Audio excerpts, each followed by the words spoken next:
This is William Reeder, and this is the Break It Down Show. Yes, I'm here at Phil's, and it's great to be in the Temecula area outside. It's a shade cool in the shade, but other than that, man, life is good. And I'm really excited to talk to you, William, because we are telling stories about people. There are so many stories in the stories of war that you can't tell them all. And I'm never surprised to hear that there's another story from Vietnam, another story in my case, telling my grandfather's story from World War II, the modern wars. It is all stories all the time. Well, the stories are important, and I think there's lessons to be learned from all of them. So I think it is critical to capture those stories and get them told before the subjects, in your case, your grandfather's case, in other cases, even the Vietnam vets now, before they're gone and the stories are lost. So I think they're all important. And glad to see you there in Temecula, though I'm living in Washington State, small town of Seabeck, Washington, up here on the Hood Canal. My roots go to California. I was born in Glendale. I have a brother that lives in Temecula, so I still have part of my heart and soul down there with you, Pete. Yeah, that's great. It is a lovely place to be. Actually, my daughter, my heart and soul, is up there by Seattle. So we share a common connection. Look at us making these connections that happen all the time. It's not even a surprise that we have these things. All right, so I want to get into the book a little bit, but before we do that, let's give everybody just a real quick bio about who you are and why you know so much about the combat experience and story. Okay, and if I start getting too long-winded, go ahead and give me the cut sign there. But trying to do it shortly in the bio, I'll begin right there in Southern California. I was a young man, grew up there, and in 1965, I was working for Southern California Edison as an electrical lineman's apprentice, climbing poles and installing and repairing power lines. The Vietnam War broke out with the Tonkin Gulf incident in August of 1964. And there I was looking at those events unfold. Surprisingly to most might be that in the beginnings of the war, it was extremely popular. It was well supported in the United States.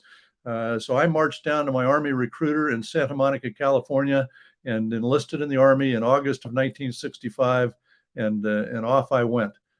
Basic training at Fort Polk, Louisiana, which for a boy off the streets of Los Angeles was quite an eye opener, both culturally and the weather-wise down there. I got to jump in at Fort Polk. I got to jump in because I'm a California kid too. I don't know why anybody would want to live around Fort Polk, like unless you had to be there. I did some pre-mobilization training there, and it was a god awful place to be. It's hot. There's nothing out there unless you like fishing and hunting and being uncomfortably hot and humid. Oh my God, it's like the worst assignment ever. I just had to say that because people don't understand how hard an assignment can be based upon what's around you, and it's really hard to make something good out of Fort Polk. Okay, I'll come back to that. But yes, my initial introduction, it was a hot August night, flew on a DC-3 on Trans-Texas Airlines, I think it was, and landed at the airfield at Fort Polk, got off of that airplane into the most hot, humid conditions I had ever experienced in my life. It was like stepping into a sauna.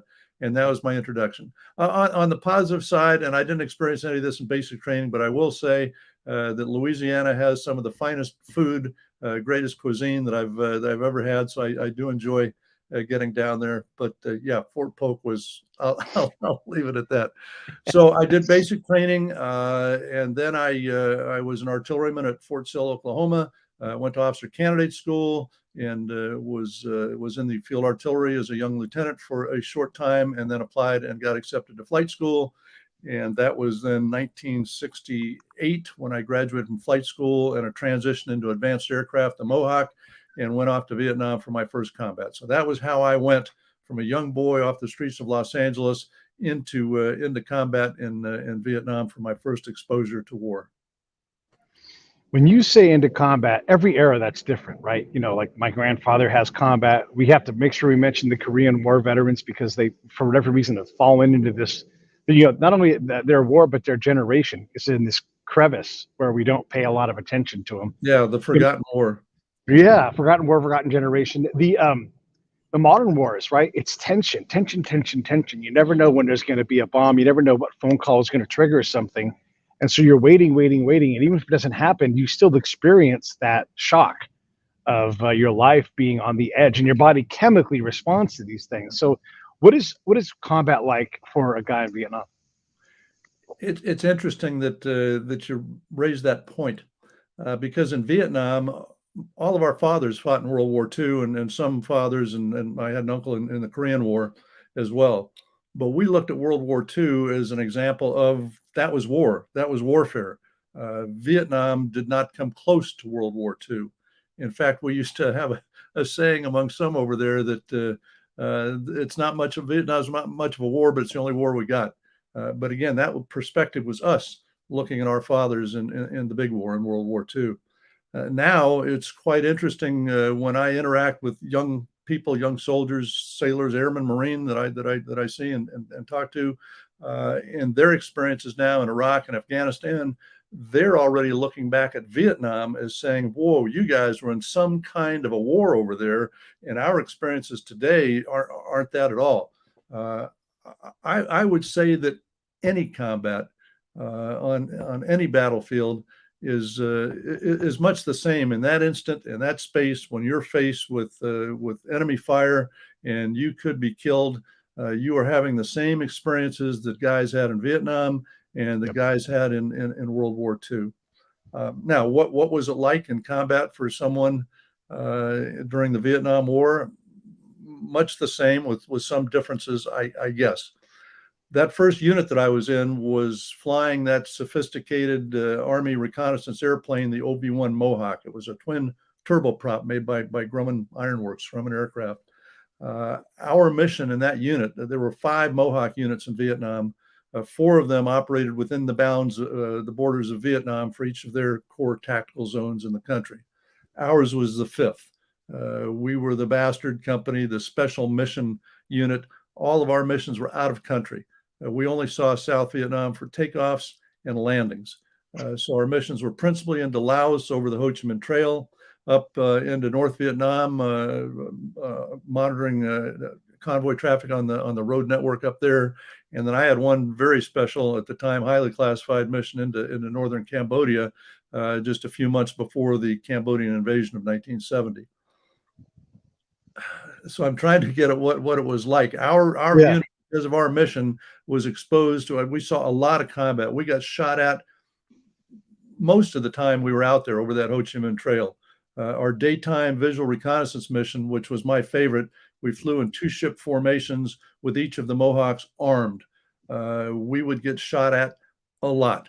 The reason we were armed was to provide protection for our wingman. I was shot down on that tour over the middle of Laos in an area where very few people had ever been recovered. I was like, I think the unit had lost in the first 2 years over there, out of 18 aircraft, had lost 16 of those aircraft. Jeez. And only a very few crew members recovered. Now, so that all sounds pretty crazy and pretty intense. And I don't know that any of the guys particularly looked at themselves as any kind of courageous kind of people above and beyond anything of their fellow aviators. What we did do, and what's different about that war than the wars that you experienced, is that alcohol flowed freely in Vietnam. In fact, I've often wondered how guys doing any missions, anything like that, survive in combat today without that out. We would finish our missions if it was a day mission in the evening, or if we flew a night mission in the early hours of the morning, we'd hit our little, what we called our officers club. It was just a little wooden building with some sandbags around it. And we would get blown away drunk every single night or after every single mission, and then sleep it off, get up in the morning, strap on another aircraft and go back into combat. So that was pretty much what combat was like in Vietnam. And then as we get into this, I can get a little more into my second tour and what drove me to write the 2 books that I've written. Yeah, so in my world, I was a spy, and so one of my KPIs, I guess you would say, is if I could get like an Iraqi or an Afghan to go, "You want to do shots?" And then I'm like, yes, I do. And it wasn't because I wanted to drink; it was because there was a familiarity then, right? There was a brotherhood. But you're right. For most people, and this is maybe more true of our era than your guys' era.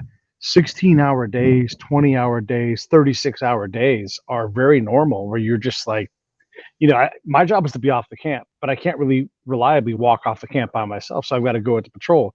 And so some LT says, "Hey, Pete, we're going to go back out. Do you want to go?"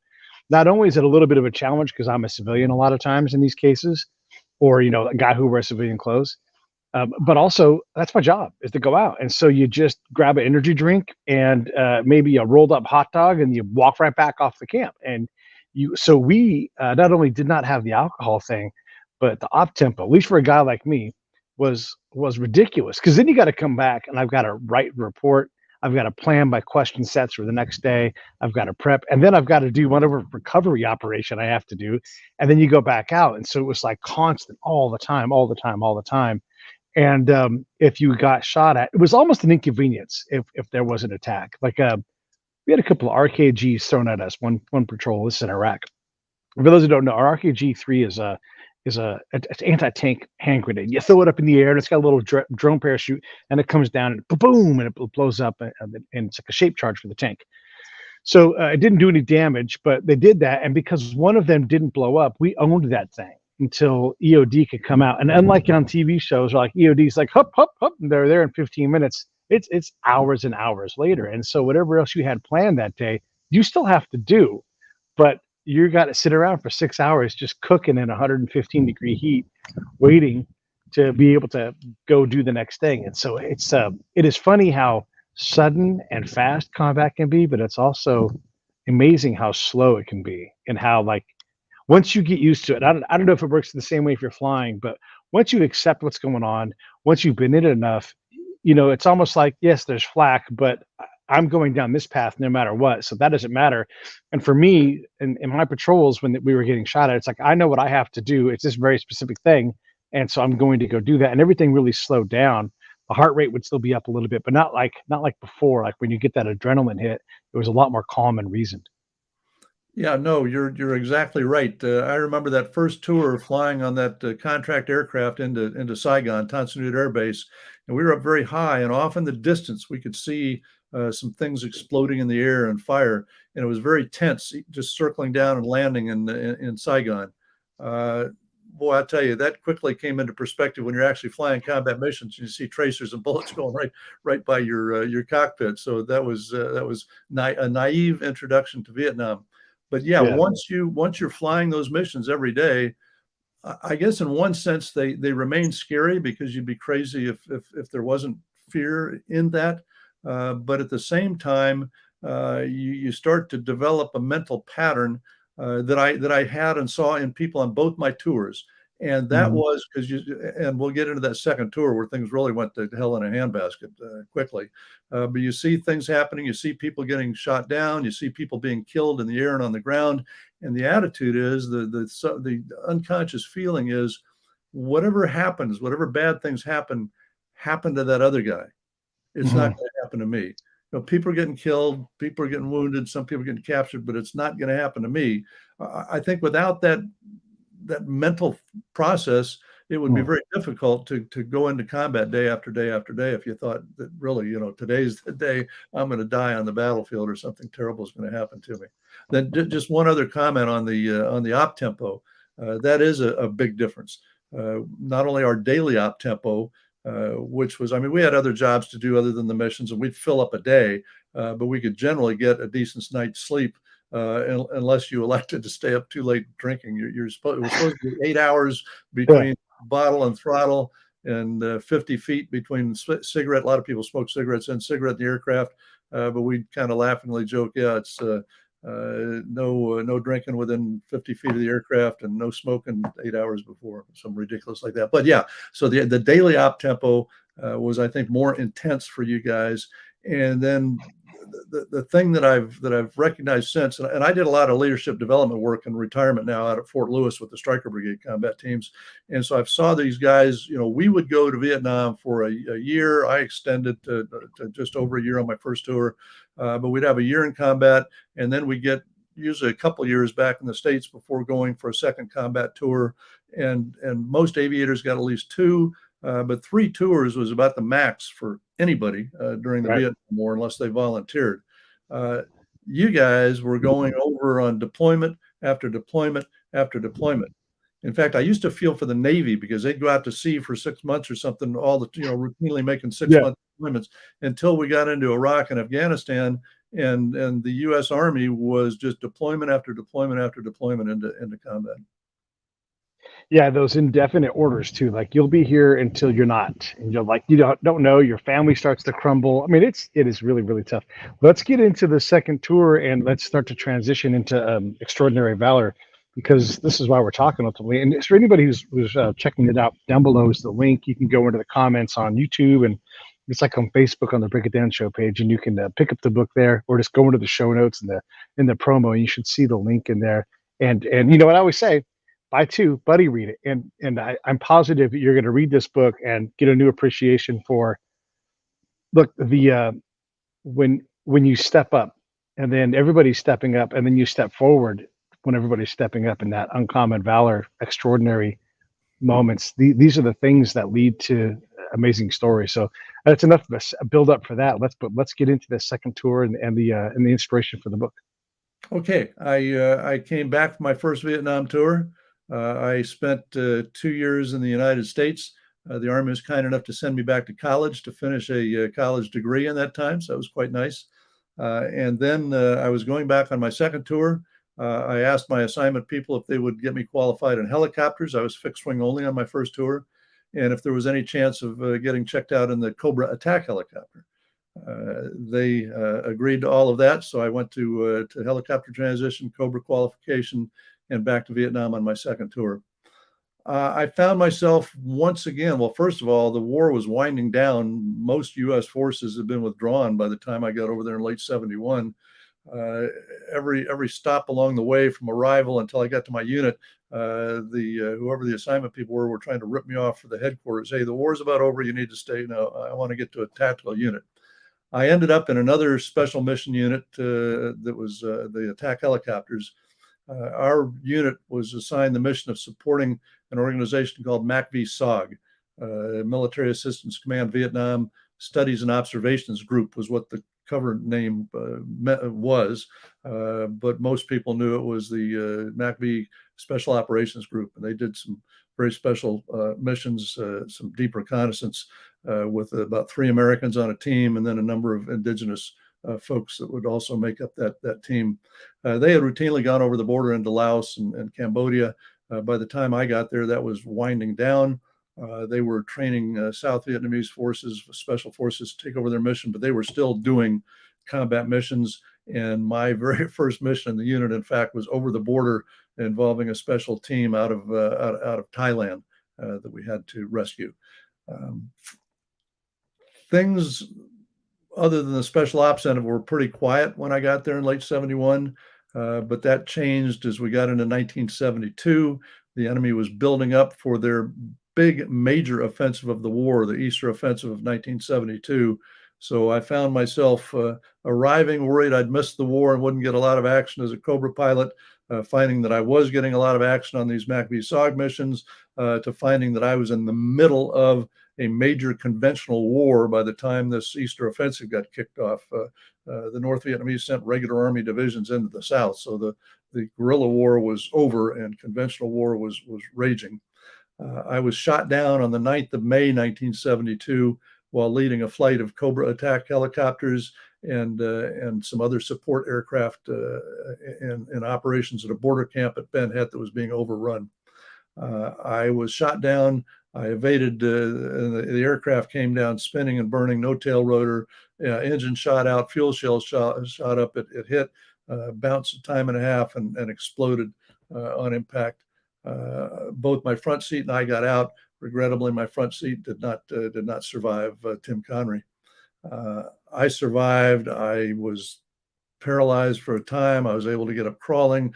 Eventually, I moved out of the area, trying to get to a safe area to the southeast, and made it for 3 days of evading the enemy. And I was captured and held in jungle cages in the south. Moved up the Ho Chi Minh Trail several hundred miles after several weeks living in a jungle cage, and eventually found myself in the Hanoi Hilton, from which I was released at the end of the war after the peace agreements were signed on March 27th, 1973.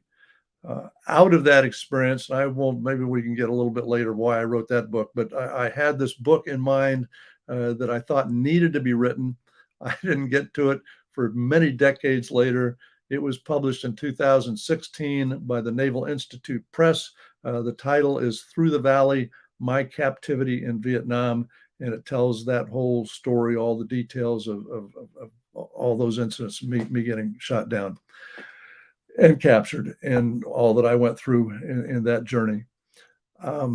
Now, to draw that then to, hey, how the second book, Extraordinary Valor, which we'll talk about a bit here today, in that first book, I describe my arrival in the unit, some of those MACV SOG missions, and then everything just going to hell in a handbasket, as I said, with the Easter offensive and the increasing intensity of the battles until the day I was shot down and captured.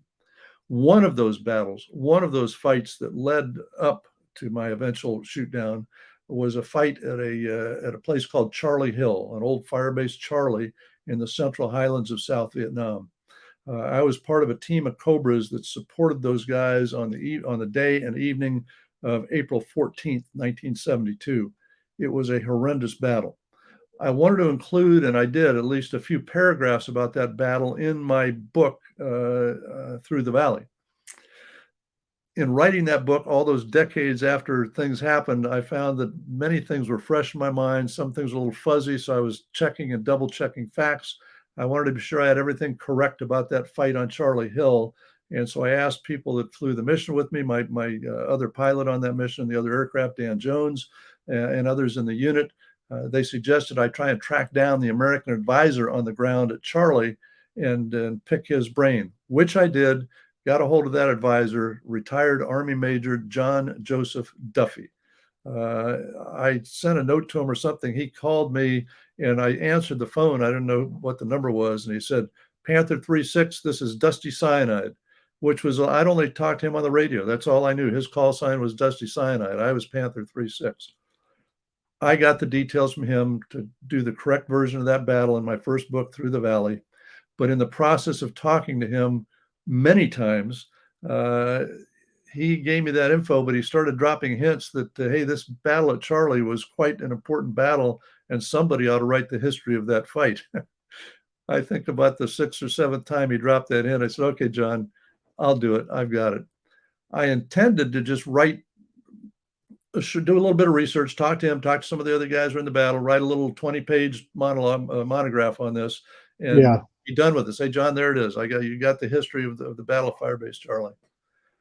But as I started talking and doing serious historical interviews of him and the other survivors of that fight, I saw there was quite a story there, quite a story. That battle was unlike most any in the war. It was certainly one of the most significant battles of the Vietnam War, where a Vietnamese airborne battalion went into battle with 471 South Vietnamese paratroopers and their American advisor, fought for 2 weeks. Their orders were to hold that hilltop at all costs. The last 3 or 4 days of the battle were the most intense. They were overrun by the equivalent of a North Vietnamese division, several North Vietnamese battalions from 2 North Vietnamese regiments. In the end, only 36 of those paratroopers and John Duffy, who was wounded 5 times, survived to get off of that hilltop and eventually get rescued. So it was one hell of a fight. I turned it into a book. The book, as you have shown there, Extraordinary Valor, the Fight for Charlie Hill in Vietnam. Just one concluding comment, and then we'll see what questions you might have, is John Duffy at the time was put in for the Congressional Medal of Honor. That award was downgraded at the time to a Distinguished Service Cross, the Army equivalent to the Air Force Cross, Navy Cross, second highest award for heroism. In 2012, his superior officer, Peter Kama, put in again, resubmitted the award for the Medal of Honor for reconsideration with some additional evidence. That took a long, winding, bureaucratic road through the Army system, but eventually was boarded and approved, and John Duffy received the Medal of Honor from the President of the United States last year, July 5th, 2022, for his actions on Charlie Hill. Yeah, these the military loves to downgrade things. And you're like, how did they downgrade that? My buddy was in the army. They were going on an MWR trip, and everybody on the van is asleep, including the driver. He jumps up and saves everybody's life. He got downgraded to nothing. No soldier's medal, no like big, hey, you're a hero, you know. And it's so crazy when they do these things. It's a different thing. It's not the Valor kind of thing, but this is why we have these awards. You're into tour award getting downgraded to a bronze star, and you're like, why? These things are supposed to inspire us, not like make us. I took my ETS award and I threw it in the trash, because it was like you downgraded this thing to where it's like it's an insult, Anyhow, so Yeah. it drives me crazy when they do these downgrades. When you hear about somebody doing something, you're like, oh my God, this is an amazing moment. And so what if you give this person this honor? Like, you should give it to them and let this be part of our legacy. So it drives me a little bit crazy when No, they I agree. downgrade things. You don't want to diminish any awards by giving awards to people that don't deserve them. But yeah, in this case, clearly his actions were deserving of the Medal of Honor. The Yeah. justification for the downgrade was essentially that all the eyewitness statements were coming from South Vietnamese, and there weren't enough American eyewitness statements to support a Medal of Honor. I We'll think go get one of these. one of the Yeah. other things was going on at the time. This was 1972. The U.S. was winding down from the war. It would end in 1973, and I just the population of America wasn't paying that much attention to the war anymore because of the wind down. Most U.S. forces were already gone, and so there just wasn't the mood to recognize that high of an award for an American officer in combat in Vietnam. Yeah, and it's a shame. It was definitely a different time going on right then at the Easter time frame. Apollo 16 is taking off and going on its mission, and we were like, go to space is no big deal. They went one more time to the moon, and that was it, right? Because they were just, I guess, for whatever reason, folks were over that stuff in that time. Yeah, we as Americans, I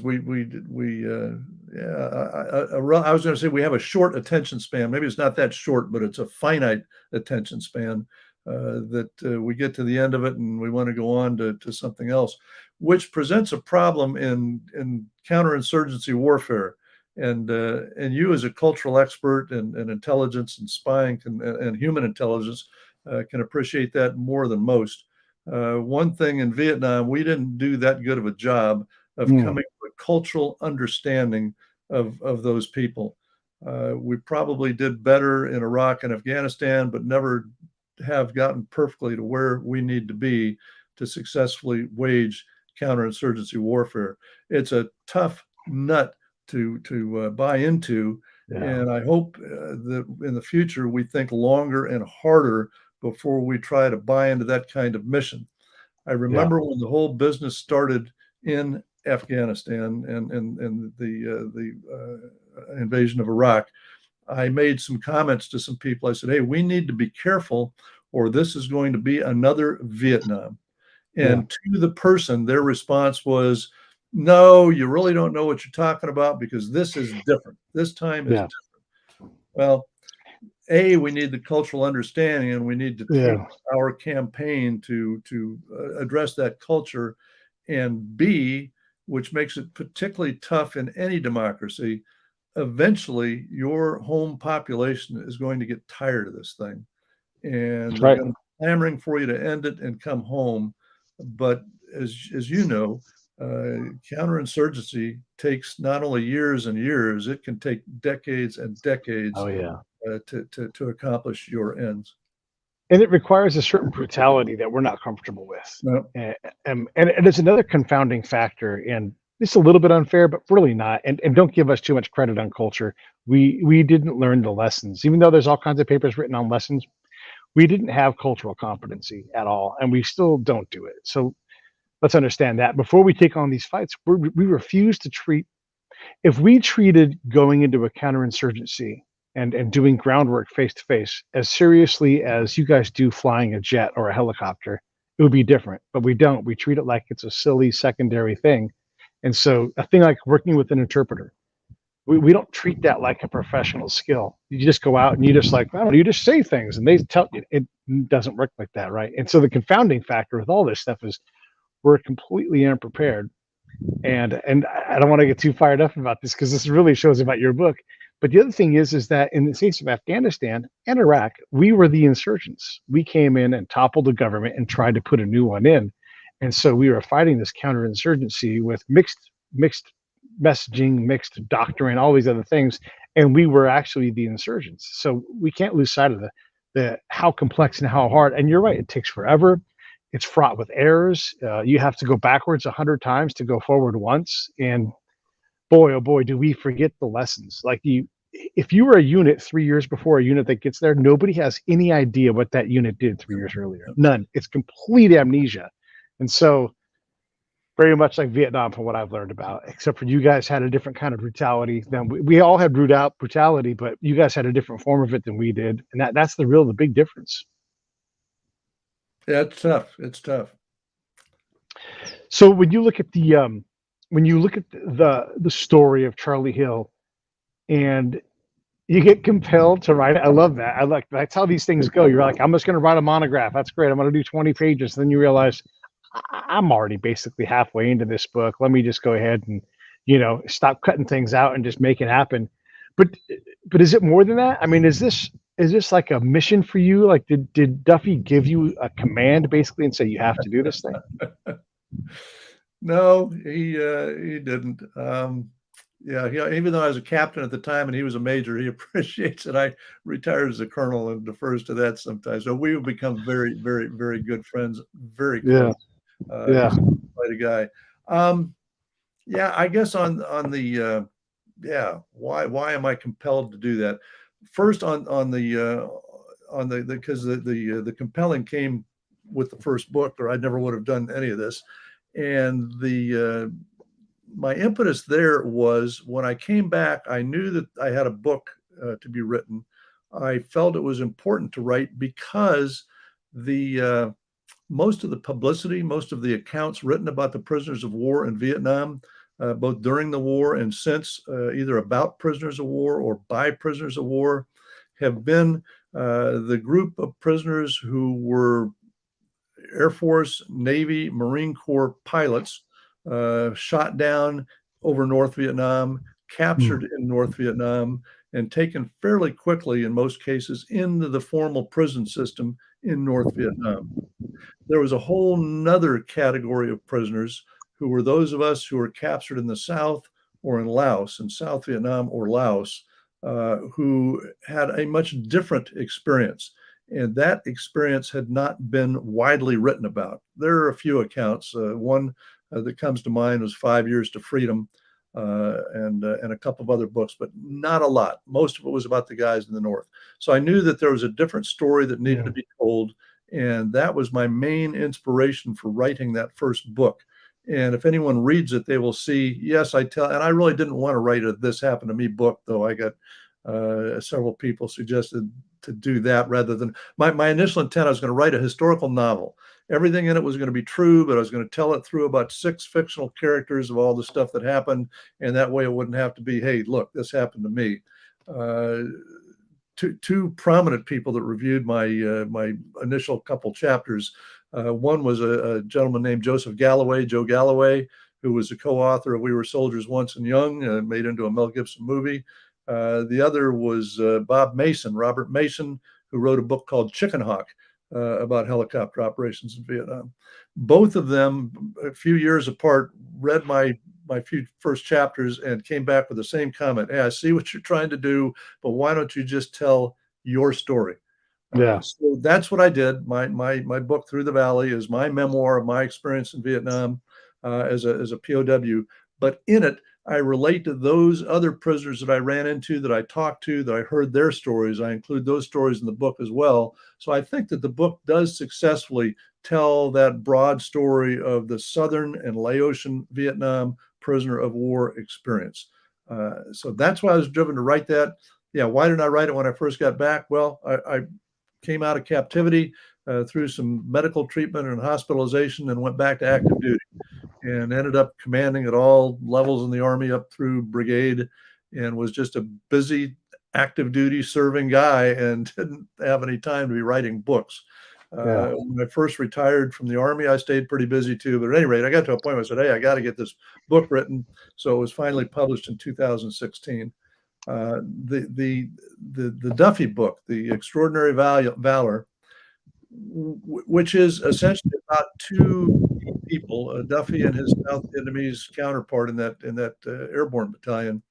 When I got to that, yeah, first it was a monograph and just take care of it because, as I said, that was just a spin-off from my first book.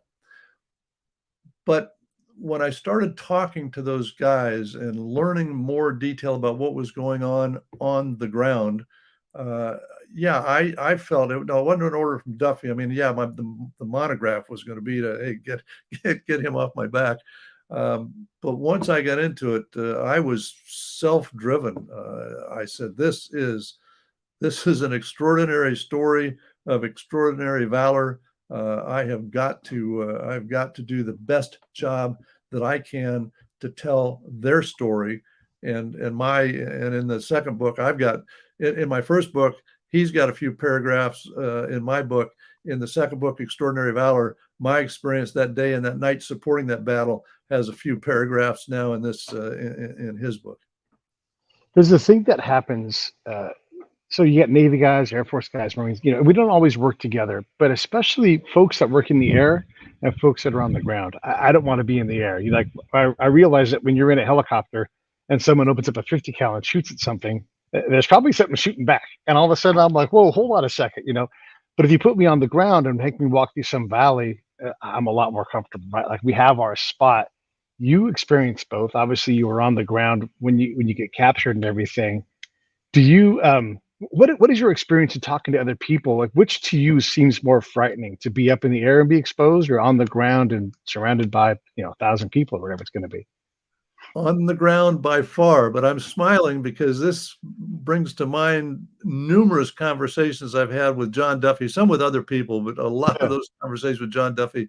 And as I said, I mean, 471 men, they're overrun. All the rest of the guys are killed, captured, or missing in action, except him and 36 South Vietnamese. I said, John, God, you guys on the ground, I got all the respect for you in the world. That's scary as hell. I wouldn't want any part of that. He and every other ground guy that I talk to comes right back at me and says, no, no, no, no. I like being right where I was. I wouldn't want to be with you guys. You're sitting there with essentially just tinfoil wrapping around you. There's nothing's going to stop bullets, and you're right there. And those guys are shooting you full of holes. But no, I'd rather be in a helicopter or airplane than I would be behind some log on the ground. Yeah, I found this to be a true thing too. Like, for whatever reason, we adapt to wherever our comfortable spot is. We're not all that comfortable anyhow, but yeah, we don't want to be in someone else's predicament. We'll take ours. Thank you very much. Yeah. Whichever you're in the air or, wherever you are. I want to talk to the commander in you for a second, because we say, okay, so there's terms that we use in the civilian world that are military terms. One of them is ASAP. Hey, I need that ASAP. In the civilian world, it's like, as soon as you can get to it. And if the commander's like, I need this ASAP, you sprint out the door, and nothing else is more important than that thing that you've been assigned to. It's a totally different thing. When a commander says you have to hold Charlie Hill at all costs, that is a big decision. And look, you as a brigade commander, you get that, you talk to that captain, like, you have to hold this hill no matter what, or you battalion commander, whatever it's going to be, whoever's going to send that message. You are saying a very clear thing. And everybody in your chain, above you and below you, understands exactly what the job is. Yep. The difference is, in the military, human lives are at stake. Yes. And in the cases of combat, in my experience in combat, people are going to live and people are going to die based on your decisions. So it is an awesome weight of responsibility on your shoulders. It's an awesome individual responsibility for each and every soldier involved in combat operations. So it's out of this sense of urgency. In fact, I remember as a young officer being mentored and sometimes brutally counseled by senior officers. It was, hey, Lieutenant, what are you doing? You got to show a sense of urgency. Good officers show a sense of urgency. Get with it. And that just becomes a part of who you are, what you are, and how you do business. So yeah, the ASAP has a meaning that goes with ASAP. And even though that might be just some input for a staff paper or something, that is built into your persona. So ASAP means, Hmm. hey, I'm going to get it, and I'm going to get it as quick as I can because I have a sense of urgency. Right. And Yeah. then there's a lot of other qualities that come in the military. Again, not just because it's military and it's different, because I think it's because it's military. It translates directly into combat, which translates directly into people living and dying on the Yeah. battlefield based on what you do. I think, though, those are important qualities, though they have to be tempered. They're important qualities that you can use in civilian life. I look at my young son, Chad, who did his time in the Army, got commissioned out of Gonzaga University, did his time in the Army, and got out, and is now an executive with Amazon. And he's done quite well with Amazon. And I know that many companies will seek, and certainly happy to hire, ex-military because of those ethics that are built into them in the military. What is that decision like though, when you're a battalion commander, brigade commander, and you know that Charlie Hill has to be held, and obviously if you don't hold it, lives are going to be lost anyhow. How hard is that decision? Is that something that you're just like, this has to happen, and you just do it because it's the right thing, or is there a weight? I mean, how do you make that decision? What are the elements of it? And then when it's delivered, if it's not delivered by you directly, um, is there a way to soften that blow? I mean, I don't know. It's such a big set of it's like fixed bayonets. Oh fuck, this is as serious as it gets. That's what you're saying is I do not come back. Hold this hill or don't come back. And so they did. They absolutely did that. And it's just such a heavy thing when you really slow down and think. And maybe in the moment, I don't know. And I'm just kind of filling my thoughts out here, but you don't have time to think about that. Like, yeah, we have to have this hill. There's nothing that we're going to stop doing, and if this battalion can't do it, here comes the next one or whatever. Right? There's serious consequences. So, talk a little bit about the weight of that decision, and then how is that message conveyed, if different than just at all costs? Yeah, I didn't have to have the weight of that responsibility after Vietnam. So my Okay. my my personal examples of that, and I'll get into them in a moment, go to Yeah. the rank of captain, and responsible at the most for a mission package of a number of aircraft.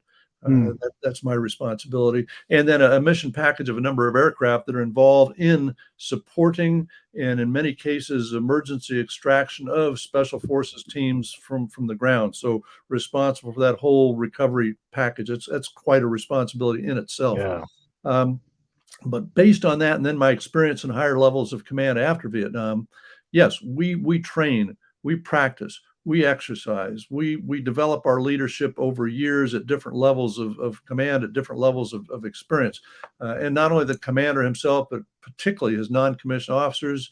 And where the rubber meets the road, often the non-com is the one that's really carrying that to the fore, and is in fact making many of those decisions on the ground that are causing mission success at the cost of sometimes human life.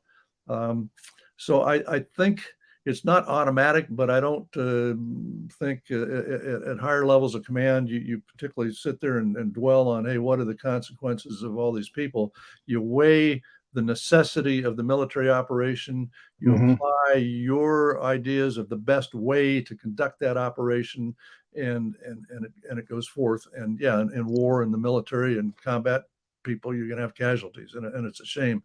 Yeah. Those casualties do weigh on the commander. Yeah. I know that. When I was doing my leadership development work at Fort Lewis with the Stryker Brigade combat teams, one component of that was to do a series of video interviews with all the not only the leadership, but the key participants in the Stryker brigades of every combat action they had during their deployments. And I can tell you that the battalion, I would deal mainly with the battalion commanders, brigade commanders, and their operations people. Those responsibilities weighed heavily. Those Mm. Hmm. casualties weighed heavily on those guys when they got back, and will for the rest of their lives. But still, they did what had to be done to accomplish their missions in combat. Now, It's a for my good. Yeah. Go ahead. Oh, I was just going to say, for my personal example in Yes. Vietnam, um, Yeah, the decisions I made as a leader of those air packages had consequences. And in the case of when I was shot down, the consequence was my front seater did not survive. He was killed because of the decisions I made of how we executed that mission, how I piloted that aircraft, how I responded when we started taking fire and were shot out of the sky. Uh, that weighs on me for the rest of my days. I cover some of that in my first book, Through the Valley, as you get towards the end of the book. Um, at first, I was troubled a lot. I didn't know he had died until I got released from captivity. I assumed Mm, he had been rescued because I heard some helicopters come into the area where I thought he was. We couldn't get together on the ground. We just couldn't find each other. yeah. Um, and so I thought he was alive till I got back. When I found out he'd been killed, that troubled me greatly. I had a couple of things happen. One was one of the first guys from my unit that I had contact with. Um, are you still there? Mm-hmm. Yes. Oh, I Okay. lost my video. I'm going to keep. Okay, I'm sorry. I'm going to keep talking. I lost I've my been video. I've been shutting up like I'm supposed to. No, I clicked something on my computer and I've lost the video, but I'm going to get back. There, I'm back. I'm sorry. Welcome I'm back. gonna leave that mouse alone. Yeah. Um, one of the first guys in my unit I had contact with, I told him, I says, geez, what an awful shame. And he said, hey, don't blame yourself. He said, you were the right guy with the right experience to command that mission. You made the right decisions and things happen in combat and you shouldn't blame yourself, because I was blaming myself. Uh, and then when I got home, one of the first things I did was to track down Tim's family and go down to Phoenix, Arizona and visit his family. And his family has been most kind all these years. And I'm still in touch with his sister and saw her and some others in his family just last year.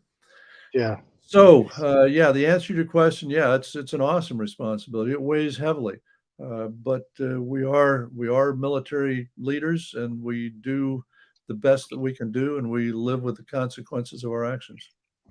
We sure do. And I wasn't a leader like that. I mostly helped the leaders, but there's another William Toddy. He was a commander of the modern USS sub Indianapolis. And look, you understand this. If you're a really good commander and you go through a trial with your unit, you are never not their commander. You will always be sir or whatever, Colonel so and so, because there's something in that experience, that exchange with you and your front seater's family. Like you're just bonded together. And so William Tye, and I'm bringing this up for two reasons. One, it's an amazing thing.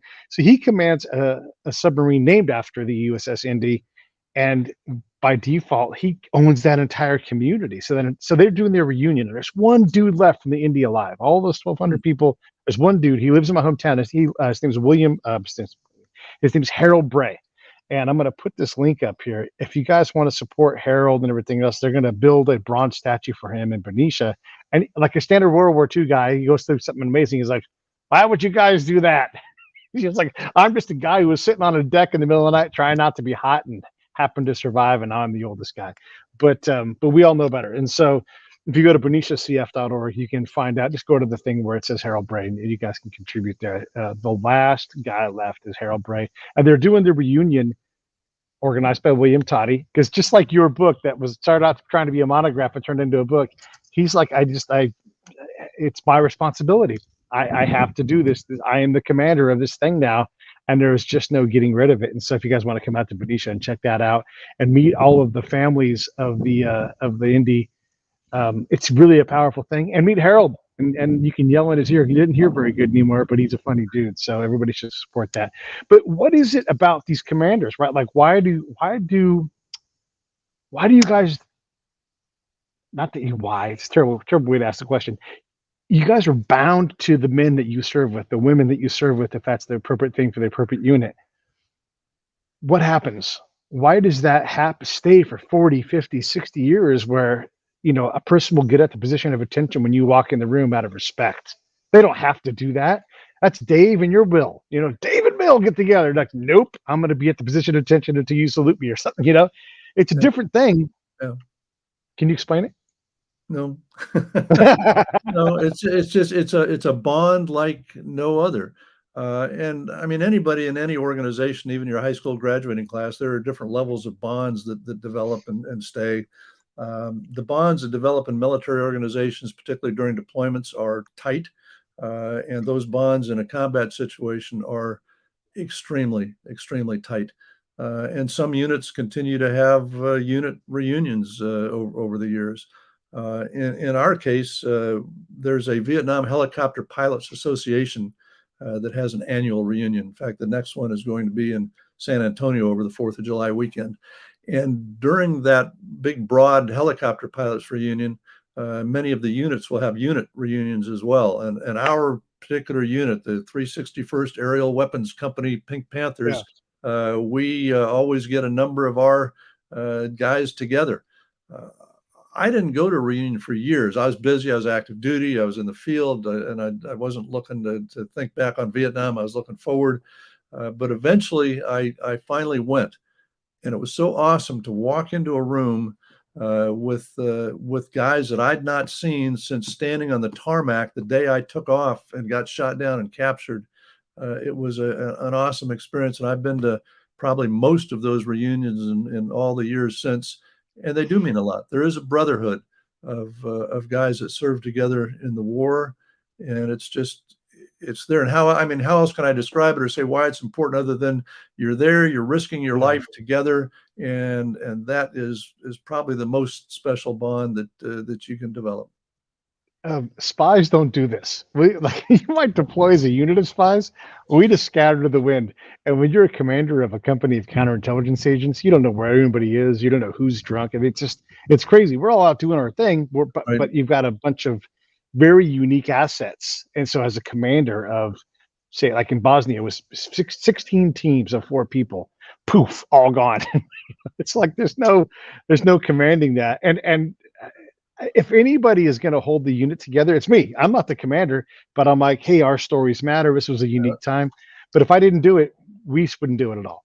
Are you still in touch with any of those people you work with, though, or any of the I am interpreters? slowly rebonding everybody. I can continue to grab them. There's a book in this because and this is just I'm just going to pitch the book idea here. Not that you're going to write it, but the 165th, the Delta Company was a counterintelligence company, but then they slapped the interrogators in as they were going to kick the interrogators slowly out of the theater because there was not going to be any kind of EPW fight anymore, enemy prisoner of war fight anymore, and so we were going to 9 mils. This is post Cold War, like we were trying to transition into something else, and then all of a sudden we deployed and we had to have M16s, and it was crazy. And it was the dawn of the digital age.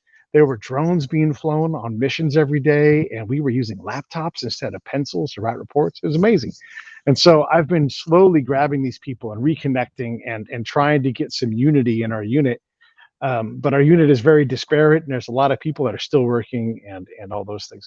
I don't want to go too long on that though, because this is not about that. I do want to ask about Levon May because he obviously plays a major role in your book. Yes, Van Mễ is the Vietnamese, ends up being the commander of the unit. So he's John Duffy's, we call him counterpart. John's the advisor. Van Mễ becomes the counterpart. And the way that I've written this book, Extraordinary Valor, it starts what kind of gives the high point, the crescendo of the battle as the introduction, and then so get the reader interest. But then it is a story of the lives of these two people, John Duffy, from being a young man, Van Mễ from being a young man, and eventually brings them together in the unit with John as the advisor. May is the executive officer of the unit, the number 2 to the commander in the unit. When it's the 11th Airborne Battalion.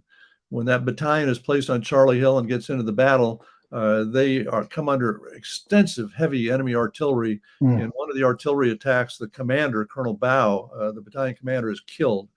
So that immediately moves Van Mễ into the acting commander position. So at the heat of the battle, the worst part of the battle, it's the story of May and Duffy fighting this battle on Charlie Hill. Van Mễ, just briefly, was a poor kid that lived in a village outside the imperial capital of Hue. In fact, I opened the discussion to him describing a boy riding on the back of a buffalo in the fields of their small subsistence farm outside of Way. He went from that to being just really studious in school, making a name for himself, getting a scholarship, only the second person out of his village ever to do so, to a private Vietnamese high school, and then testing well enough to go to the military academy and getting his commission and becoming first an infantry officer, and then later finding a position in the airborne, which he really wanted to do, and becomes an airborne officer, advancing his way up to the 11th Battalion. Once this and throughout, I mean, Mễ is heroic throughout. He gets wounded so many times over his career, fighting bravely. And I guess if I might just make a case, in the Vietnam War, the Army of the Republic of Vietnam, the ARVN, get a lot of bad press and a lot of bad comments on most of the time, just say a bunch of worthless soldiers that fled in the face of Right. the some of that is true for some regular ARVN units, but not for all. And for the special Vietnamese units, the Rangers, the Marines, and most especially the airborne, that's not true at all. The Vietnamese airborne throughout fought extremely bravely, as is exemplified in this book. In fact, at the end of the book, I have an appendix that goes through the history of the Vietnamese airborne and cites some examples of this. So Mễ was very courageous throughout his career. And in the battle at Firebase Charlie, he is a true hero, and that comes out again and again in the book. And it's the combined effort of him and John Duffy together that results in any survivors off that hilltop at all, and essentially the destruction of a major part of a North Vietnamese enemy army regiment. It's a tell for me when someone says the Iraqis or the Afghans were too dumb and that the military was too stupid to do whatever. That tells me that we on our end didn't do our job, right? And there's a real thing there. Are there some bad soldiers? Yes. Are there some that would rather be high than do their actual job? For sure. But when you find those amazing people that just want to be great and they want to be like us, man, let's let those guys be great. We lose sight of that. We often diminish our partners from other countries. We had a Jordanian colonel that worked with us, and he's like, I'm just going to use Islam to help us win. And everybody laughed at this guy, and they had no respect for. He's like, by the way, I'm an 06, so you better get out of attention when you talk to me. You're not going to disrespect me. This is my meeting. And we are so bad at that, man. I don't know why this happens, but it happens all the time. I think that's one keynote of leadership, at least for me, respect. I mean, you got to respect your soldiers. You may be a colonel and a soldier may be a new private in the Army. You need to respect that person as a human being. Yeah. And we need to respect our allies. And it's so important. Yeah. So you didn't do an audio version of the book. Was there a reason for that? Well, it's the publisher. In both cases, okay. I didn't want to self-publish either book. I wanted to get a publisher for a lot of reasons I won't go into. Yeah. But I wanted to be published by a noted publisher. The first book was published by Naval Institute Press. The second one by Lions Press. It's simply that they haven't bought into a audio version yet.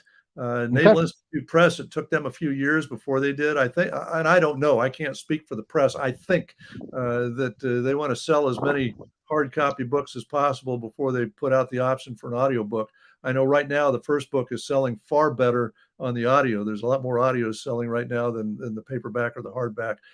So Lions Press just hasn't got to working on an audio version yet. I'll see, based on this, I'll give them a little push and see if we can't get it. For sure, please. And then what are you working on now? What's next? What's the next monograph that's going to turn into 300 pages? Oh, I am in the draft stages of about 4 different books right now. I love it. The one I think I'll finish first, because I owe the guys, I got these 2 books out, and when I run into the guys from my first tour, my Mohawk unit, they said, okay, you covered your helicopter stuff. When's our book?